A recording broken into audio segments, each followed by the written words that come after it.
With Cinco de Mayo around the corner, I know a lot of people are probably ready to get their tacos and burritos, more specifically, the white people are ready. I'm kidding. Mexican people celebrate Cinco de Mayo too. Well, we get 2 days. It's Cinco de Mayo and Mexican Independence Day. So, yeah, I'm making it work as a Mexican. But you know what's funny? People find that when Hispanics or people who aren't Mexican dress up and have the sombreros and ponchos, they find it problematic. And as a fellow Mexican and as a person who's conversated with fellow Mexicans, I personally don't find it problematic. But I can understand where people do have that problem. But you know, it's not always just limited to Facebook posts and Reddit and all this real life garbage. It also finds itself in media. More specifically, American media. Because I'm a Mexican who lives in America, goddammit. And I want to talk about, is Mexican representation problematic in American media? The first example I want to go into is Speedy Gonzalez. Well, if you don't know Speedy Gonzalez, he's from Looney Tunes. He's this hilarious Mexican rat, and I personally love Speedy Gonzalez. This dude's funny as hell, and you know what? Him and Slowpoke Rodriguez were just the funniest little duo.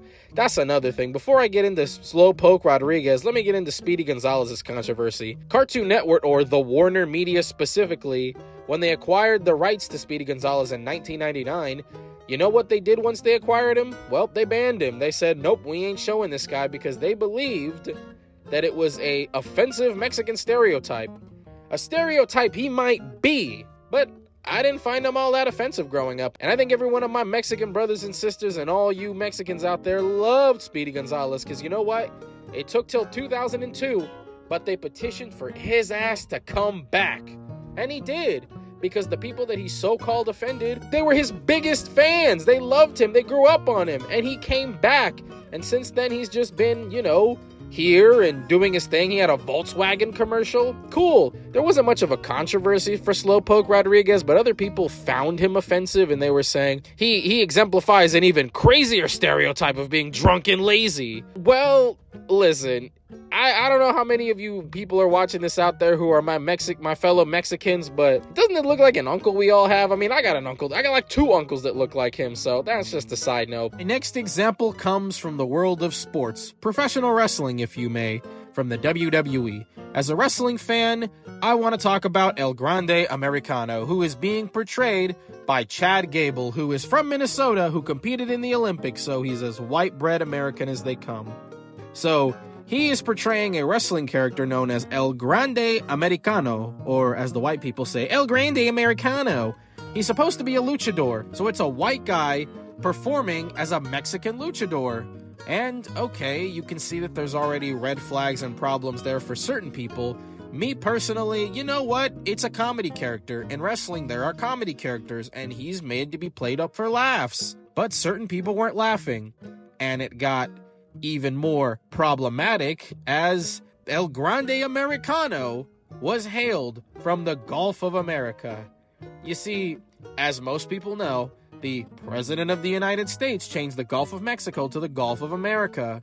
And I like to think that WWE smartly capitalized on this because they don't have any control over what happens to the United States. So you can see that Twitter and Reddit and the internet had a problem with this.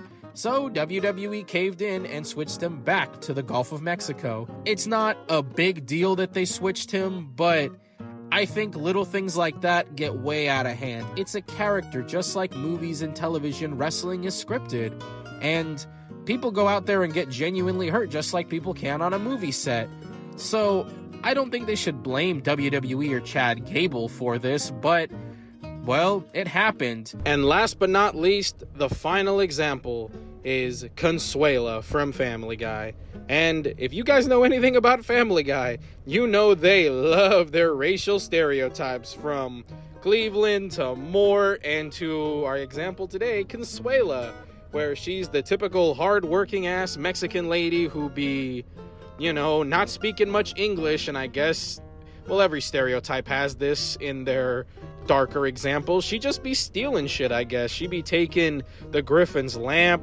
She be taking their whole ass house. I mean, but if I'm gonna talk about some positive parts about her character, in general, I actually think she's a very positive character. And to be honest, I think she's funny as hell when she's on screen. I don't know, some of the more positive things in her character, she's a hard-working ass lady. She's always working, she's always got a job, she's hustling money. I mean, she's keeping the family safe, and you know, in the one episode where she jacks Stewie and she has a quinceañera, I mean, she's tending to the family. I mean, she's doing her damn best to make sure that family is taken care of, no matter what it costs. I mean, she's about to slime the dog for this, but I can see throughout her entire run where people can get offended. I mean, it's stereotypical Mexican jokes, and, you know, she's inserted into very comedic situations where they could be at her expense, but maybe I'm taking it a little too literally, but if I'm going in the literal sense, I think she's a pretty strong female Mexican representation in American media. Just a strong character, no nonsense.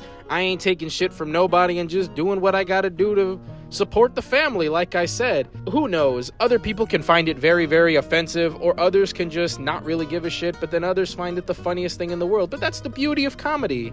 Like the guys from South Park said, Trey Parker and Matt Stone, if one thing is off limits in comedy, then everything should be off limits, which meaning nothing should really be off limits. I mean, again, it's all about taste and subjectivity.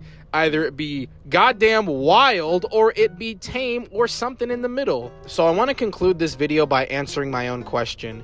Is Mexican representation problematic in American media? Well, the answer to that, just like comedy, is subjective. Yes, no, or maybe so. It's gonna depend on, well, what you find funny and what you don't find funny, or if you just don't give a shit. Honestly, I think that's what it boils down to. You have the right to laugh at what you want. You have the right to turn it off. You have the right to even voice your opinion. I mean, keep it civil and keep it down to a level where everybody can reasonably have a dialogue about it. Well, well, well. Happy early Cinco de Mayo, bitches! And on that, I want to hear what you guys think. If you even watched this video, thank you for watching. And, well, I'll catch you in the next one. This was Pancho Presenta.